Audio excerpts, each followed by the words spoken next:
खरं तर 15 ऑगस्ट 1947ला या देशाला स्वातंत्र्य मिळालं. 150 वर्षाच्या गुलामगिरीनंतर या देशामध्ये मुक्त श्वास घेणाऱ्या भारतीयांसाठी हा तुमच्या माझ्यासाठी हा आत्मसन्मानाचा आणि तुमच्या माझ्या अस्मितेचाच हा दिवस होता. 15 ऑगस्ट 1947 नंतर 26 नोव्हेंबर 1949 या दिवशी या देशाला संविधान समर्पित करण्यात आलं. आणि मग संविधान समर्पित करत असताना या देशाचं संविधान नेमकं कोणासाठी असावं याच्यासाठी संविधान सभेमध्ये वादाला सुरुवात झाली. या देशाचं संविधान कोणाला समर्पित करायचं याच्यासाठी संविधान सभेमध्ये वादाला सुरुवात झाली.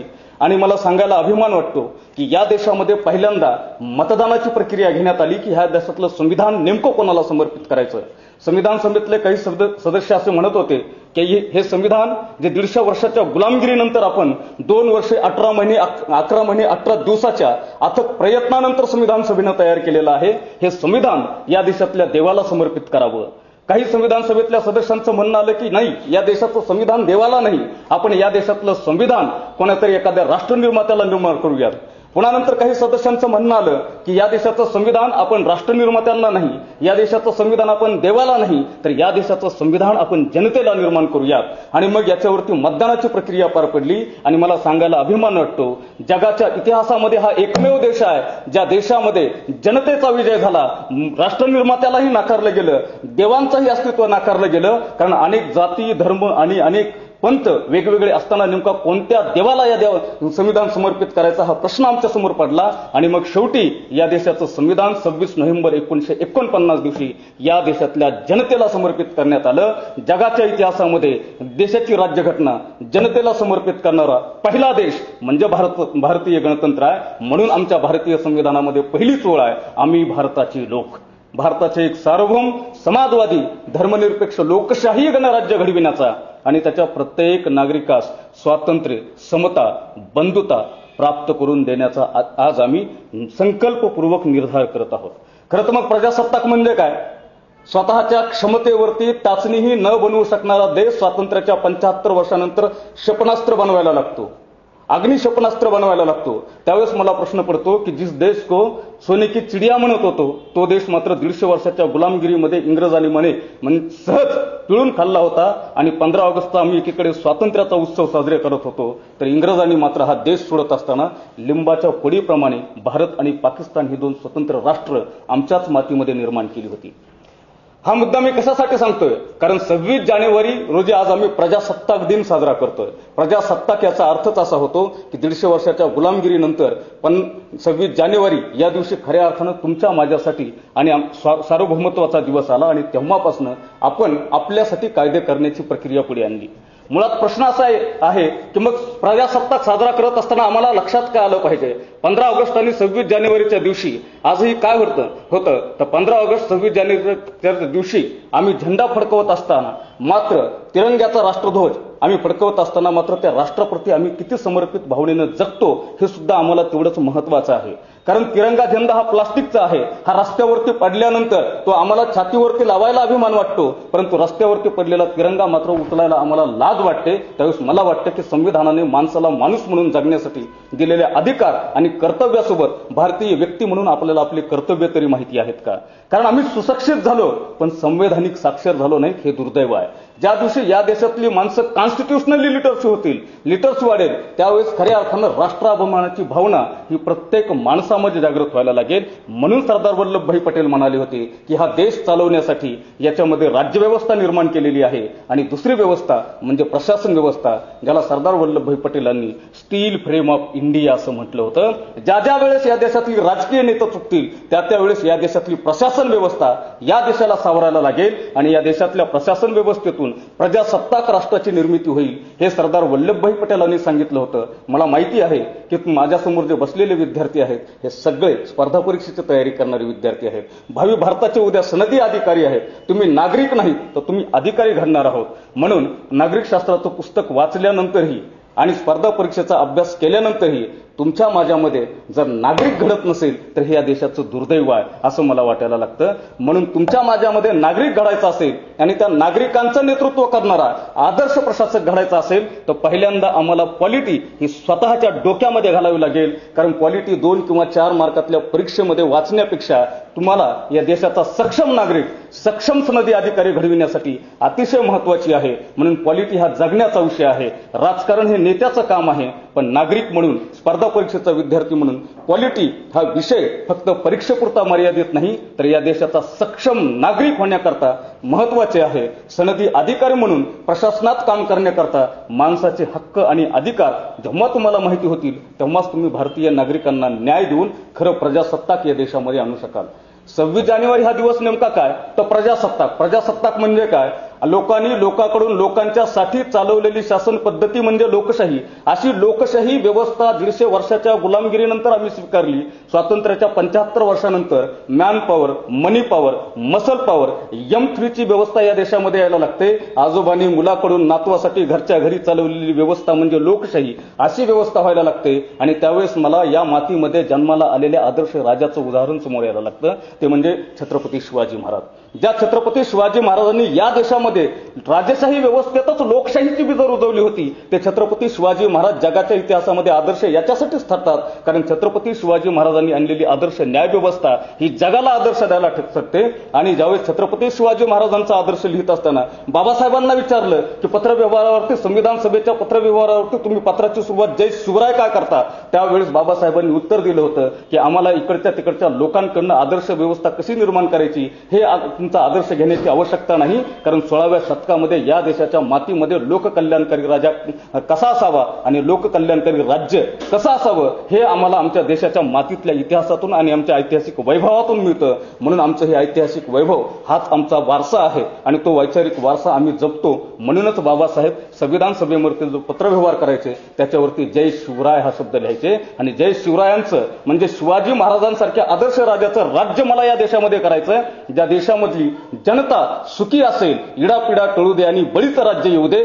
बळीचं राज्य आणण्याकरता मला प्रजासत्ताक राष्ट्र निर्माण करायचं. इथल्या मावल्यांना न्याय मिळाला पाहिजे. म्हणून मावल्यांना न्याय मिळवत असताना छत्रपती शिवाजी महाराजांवरती राष्ट्रमाता जिजाऊंनी एक संस्कार घालवला होता. बालराजे शिवबा लहान होते, नाचगाण्याचा कार्यक्रम पाहण्यासाठी गेले आणि नाचगाण्याचा कार्यक्रम पाहून जेव्हा बालराजे शिवबा घरी आले तेव्हा राजमाता जिजाऊ असं म्हणाले होता की बालराजे शिवबा तुम्हाला हा महाराष्ट्र आया बहिणींना नाचवणाऱ्या लोकांचा नाही तर तुम्हाला हा महाराष्ट्र आया बहिणींची इज्जत वाचवणाऱ्या लोकांचा घडवायचा. म्हणून संविधानामध्ये बाबासाहेबांनी महिलांसाठी जगण्याचा अधिकार दिला, स्त्री पुरुष समानतेचा अधिकार दिला आणि स्त्री पुरुष समानतेतून विकासाच्या रथाची चाकं जसे 2 मजबूत असतात तसा या देशाचा विकासाचा रथ हा संतुलित राहून धावला पाहिजे. म्हणून महिलांना जगण्याचा अधिकार दिला, शिक्षणाचा अधिकार दिला. हा आदर्श विचार आमच्या मातीत आहे. म्हणून प्रजासत्ताक भारतामध्ये महिला सक्षमीकरणाकडे जात असताना आम्हाला असं वाटतं की ती आम्हाला आवडते पण तिच्यासोबत जेवढा जास्त हुंडा येईल ती त्या घरातली मुलगी आवडायला लागते. त्यावेळेस मला वाटायला लागतं की आम्ही सुशिक्षित माणसं खऱ्या अर्थानं फक्त राज्यशास्त्र शिकतो परंतु वैचारिक अधिष्ठानामधून आम्ही नैतिक कर्तव्य पाळतो का याचा विचार सुद्धा आता आम्ही करायला हवा आहे. कारण प्रजासत्ताक राज्यव्यवस्था निर्माण करणं म्हणजे काय तर प्रजासत्ताक राज्यव्यवस्था निर्माण करणं, ती टिकवणं ही केवळ राजकीय पुढाऱ्यांची जबाबदारी नाही. ही तुम्ही आणि मी भारतीय म्हणून आपली ती जबाबदारी आहे. कारण या देशाचं अस्तित्व हे भारतीयांच्या कर्तृत्वावर अवलंबून आहे. ज्या देशाला मदाऱ्यांचा देश म्हणून हिणवलं जात होतं, ज्या देशाला भुके कंगाल लोकांचा देश म्हणून हिणवलं जात होतं, जगाची अर्थव्यवस्था ठप्प झाल्यानंतर 91 मध्ये मात्र आपली अर्थव्यवस्था विकासाच्या ध्येयावरती आली. जागतिक आर्थिक मंदी 2004 मध्ये असताना भारताची अर्थव्यवस्था मात्र कोलमडली नव्हती आणि जगातला विश्वगुरू म्हणून भारताकडे पाहावं लागतं. जगातली राष्ट्र सगळी वृद्ध होत चालली आणि तुमचा माझा देश मात्र एकीकडे तरुण होत चाललाय. या तरुणांच्या हाताला काम देऊन विकसित भारताचं स्वप्न साकार करण्यासाठी कदाचित तुमच्या माझ्यामधनं हम कलाम को पढ़ते हैं लेकिन कलम को नहीं, जब हम कलम को भी पढ़ेंगे और कलाम को भी पढ़ेंगे तब इस देश में महासत्ता भारत का निर्माण होगा. म्हणून प्रजासत्ताक भारत ते महासत्ताक भारत जर निर्माण करायचं असेल तर तुम्हाला मला काय करावं लागणार आहे? तुम्हाला मला काम करण्यासाठी वेगळं काहीच नाही. गांधींचा फोटो समोर ठेवलाय. गांधी हिंद स्वराजमध्ये म्हणाले होते की जर या भारतामध्ये स्वराज्य आणायचं असेल, या भारतामध्ये रामराज्य आणायचं असेल तर या देशातल्या तरुणाच्या हातामध्ये पेन आणि दुसऱ्या हातामध्ये झाडू द्या. खरं तर हा विचार प्रतीक का आहे? पेन याच्यासाठी की या देशातल्या तरुणांनी क्रांतीची गीतं लिहिली पाहिजेत, परिवर्तनाची भाषा लिहिली पाहिजे. कारण भगतसिंग नावाचा एक वेडा तरुण या देशामध्ये आला आणि भगतसिंग असं म्हणतो की मैं जब भी मोहब्बत लिखना चाहता हूं तो मेरी कलम आझादी लिखती है. आणि त्याच देशातल्या भगतसिंगाच्या देशातले तुम्ही आम्ही तरुण आहोत. ज्या देशातल्या भगतसिंगाच्या ओठावरती मेरा रंग दे बसंती चोला हे गाणं होतं, त्या देशातल्या युवकांच्या ओठावरती गाणी काय असतात? चोली के पीछे क्या है, मुन्नी बदनाम हुई डार्लिंग तेरे लिए. भगतसिंग या देशासाठी डार्लिंगसाठी बदनाम नव्हता झाला, भगतसिंग या देशाच्या मातीसाठी प्रेरित होता. सुभाषचंद्र बोसांनी म्हटलं होतं, तुम मुझे खून दो मैं तुम्हें आजादी दूंगा. रक्ताच्या बदल्यामध्ये देशाचं स्वातंत्र्य देणाऱ्या युवकांचा प्रेरणादायी इतिहास या मातीत आहे. म्हणून इतिहासापासून प्रेरणा घेण्याची गरज आम्हाला जगाकडे पाहण्याची गरज नाही. म्हणून जगाला आदर्श संस्कृती, मानवतावाद शिकवणारी जर भूमी जगाच्या पाठीवरती कुठं असेल तर ती भारत आहे. म्हणून जग सुद्धा भारतामध्ये येऊन नतमस्तक होतं. बराक ओबामा राष्ट्राध्यक्ष झाल्यानंतर 26 जानेवारीच्या कार्यक्रमाला प्रमुख पाहुणे म्हणून आले भारतामध्ये. आणि बराक ओबामांना पत्रकारांनी प्रश्न विचारला की बराक ओबामा साहेब, तुम्ही राष्ट्रपती झाल्यानंतर, राष्ट्राध्यक्ष झाल्यानंतर या देशामध्ये प्रमुख पाहुणे म्हणून येत आहेत. त्यावेळेस बराक ओबामांनी दिलेलं उत्तर असं होतं की गोऱ्या लोकांच्या देशामध्ये काळ्या आईच्या कडेवरती असलेलं, म्हणजे गोऱ्या लोकांच्या देशामध्ये, म्हणजे अमेरिका हा गोऱ्या लोकांचा देश आहे, गोऱ्या लोकांच्या देशामध्ये गोऱ्या आईच्या काठावर कमरेवरती असलेल्या काळ्या मुलाला राष्ट्राध्यक्ष होता आलं, त्याची प्रेरणा जर मला कुठून मिळाली असेल तर ती भारताच्या भूमीतून मिळते, असं बराक ओबामा म्हणतात. त्यावेळेस मला वाटतं की खरं तर प्रजासत्ताक भारताची निर्मिती करत असताना इथल्या राष्ट्रकर्त्यांनी स्वतःच्या कर्तृत्वाच्या समिधा इथल्या स्वातंत्र्याच्या होमकुंडामध्ये अर्पण करत जी व्यवस्था निर्माण केली होती, ती व्यवस्थाच या देशाची आदर्श व्यवस्था आहे. प्रजासत्ताक म्हणजे काय? भारताला स्वातंत्र्य मिळालं तेव्हापासून प्रजासत्ताकची संकल्पना आपल्या देशामध्ये आली नाही. गणतंत्र व्यवस्था होती. कौटिल्याच्या अर्थशास्त्रामध्ये याचा उल्लेख आहे. मॅगस्थेनिस नावाचा ग्रंथ, इंडिका या ग्रंथामध्ये मॅगस्थेनिस लिहितो की देशामध्ये आदर्श गणतंत्र व्यवस्था जगात निर्माण करण्याचा पाया जर मला कुठं मिळत असेल तर या भूमीमध्ये मिळतो. त्यावेळेस हा देश किती महान आहे, त्या महान देशाचे तुम्ही आम्ही नागरिक आहोत. फक्त कन्क्लूड करतो, मुद्दा काय आहे तर आम्हाला लक्षात आलं पाहिजे की प्रजासत्ताक साजरा करत असताना या प्रजासत्ताक देशाचे नागरिक बनण्याचं कर्तव्य आमचं आहे. डीपीएसपी आम्हाला समजतात, फंडामेंटल राईट्स आम्हाला समजतात, परंतु दुर्दैव असं आहे की देशाचा स्वातंत्र्याचा उत्सव साजरा करत असताना माणूस म्हणून आम्ही कर्तव्य मात्र विसरतो. म्हणून कर्तव्य विसरतो. म्हणूनच आमच्या देशामध्ये अवस्था कशी होत चालली. आग बहती है गंगा और झेलम में भी जरा बतलाए कहां जाके नहाया जाए, अब तो मजहब को ऐसा भी चलाया जाए जिसमें इंसान को इंसान बनाया जाए. प्रजासत्ताक म्हणजे माणसाला माणूस बनवण्याची भाषा आहे. म्हणून भारताला जर प्रजासत्ताक बनवायचं असेल तर आता तुम्ही आम्ही स्पर्धा परीक्षेचा अभ्यास करणाऱ्या विद्यार्थ्यांनी अधिकारी होण्याच्या अगोदर नागरिक म्हणून स्वतःला विकसित करावं लागेल. ज्या देशातला नागरिक सजग असतो त्या देशाचा विजय अटळ असतो. आणि म्हणून इग्नायटेड माइंड्समध्ये अब्दुल कलाम असं म्हणतात की प्रज्वलित मनाचे तरुण हे त्या देशाचं भविष्य असतात. तुमच्या मनामध्ये प्रज्वलित भावना आली पाहिजे आणि त्या भावनेतूनच तुम्ही या देशाला घडवलं पाहिजे. कारण एक कवी खूप छान म्हणतो का, एक आदमी है जो रोटी बेलता है, एक आदमी है जो रोटी बेलता है, दूसरा आदमी है जो रोटी सेकता है, लेकिन वह तीसरा आदमी कौन है जो न रोटी बेलता है न रोटी सेकता है, लेकिन वह सिर्फ रोटी खाता है. तो खाणारा माणूस कोण आहे त्या माणसाला ओळखता आलं पाहिजे. म्हणून आम्ही पुढाऱ्यांना नावं ठेवतो, परंतु पुढाऱ्यांना नावं ठेवत असताना मात्र अटल बिहारी वाजपेयींचं मला एक कोट या ठिकाणी आठवतंय. अटल बिहारी संसदेमध्ये म्हणाले होतं, मत बदनाम करो यार चंबल की घाटी को, मत बदनाम करो यार चंबल की घाटी को, चंबल की घाटी में तो डकैत रहते हैं, असली गुंडे तो इस देश की संसद में रहते हैं.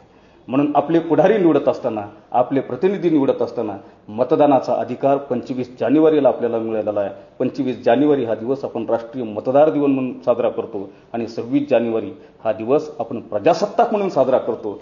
तुमच्या माझ्यातला जागरूक मतदार जागरूक होणं आणि तो मतदाराला आपलं अस्तित्व कळणं म्हणजेच खऱ्या लोकशाहीचा विजय आहे.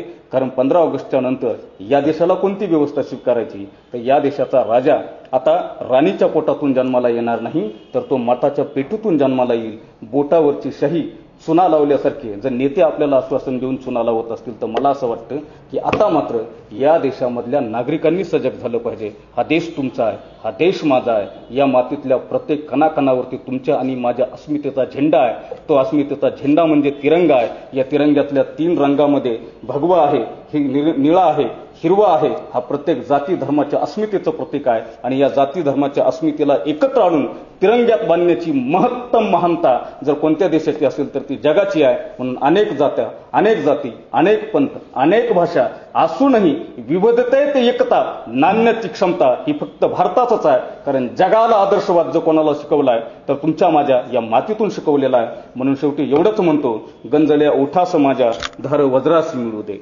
गंजल्या ओठास माझ्या धार वज्रासी मिळू दे, आंधळ्या आत्म्यात माझ्या सूर्य सत्याचा जळू दे. सत्यमेव जयते. जय हिंद, जय महाराष्ट्र.